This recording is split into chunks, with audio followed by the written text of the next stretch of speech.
Hooky. Oh my god, this episode from SpongeBob SquarePants sucks. In the beginning of the episode, Mr. Krabs rushes to the Krusty Krab while shouting and panicking like a maniac, telling his customers of the return of the hooks. The other fish ignore him, while SpongeBob is confused, and Mr. Krabs tells him that he has to try not to go near a hook, or he will be brought up to the surface and eaten or sold at a gift shop. As SpongeBob returns to the grill, Patrick shows up from outside the window, claiming that a carnival has come to town, insisting that SpongeBob comes with him. He agrees, assuming that he's not quitting work but just taking a break. Meanwhile, at the Krusty Krab, Squidward has taken SpongeBob's place as the fry cook for the time being and isn't making the Krabby Patties correctly, causing a mob of hungry customers to criticize his poor cooking skills. Mr. Krabs bursts out of his office to confront the ruckus, and upon being told by Squidward that SpongeBob has taken a break,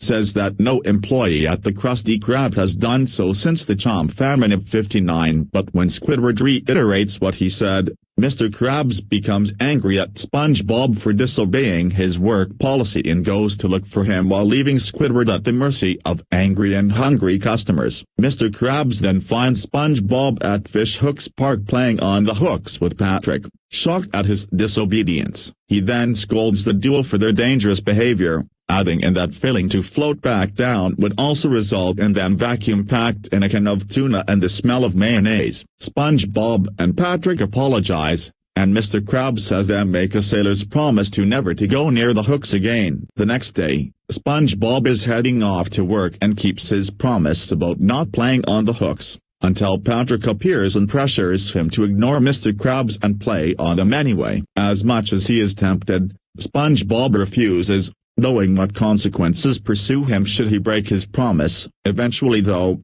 seeing a hook in the middle of the street, ceases his resistance and then starts playing on it. Unfortunately for him, this time he is unable to get off of it, as the hook is attached very tightly to his pants, and runs to the Krusty Krab panicking. At the Krusty Krab, Mr. Krabs has brought water to Pearl and her friends, who are visiting, when SpongeBob goes to confront him outside the restaurant to tell him about his current predicament. Mr. Krabs tries to confirm whether SpongeBob broke his promise and continued playing on the hooks anyway, with the latter trying to hide the hook in his pants from view until he finally admits to doing so. SpongeBob asks Mr. Krabs if there was any way for him to get free. Mr. Krabs tells him that there was only one solution: take his pants off in front of the girls. Seeing that there's no other way out, SpongeBob reluctantly takes off his pants, revealing that the hook not only got his pants, but his underwear as well. SpongeBob is very hesitant to take off his pants due to his embarrassment. As he is about to be reeled in by the fisherman, he hangs onto the clamp pole as a self-restraint method before the hook tears off the underwear,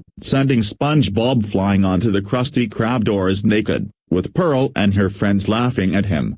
SpongeBob runs back to his house, horrified and humiliated. Squidward returns to the Krusty Krab with a fishing pole and SpongeBob's underwear, indicating that Mr. Krabs, Squidward, and Pearl got together to teach SpongeBob a lesson about hooks, and Mr. Krabs has seen that SpongeBob will never play with them ever again. As the episode comes to a conclusion, Patrick is dropped off at his house by the bus, trapped inside a tuna can, asking if somebody has a can opener to free him out of there. And that's how the episode goes. End of rant.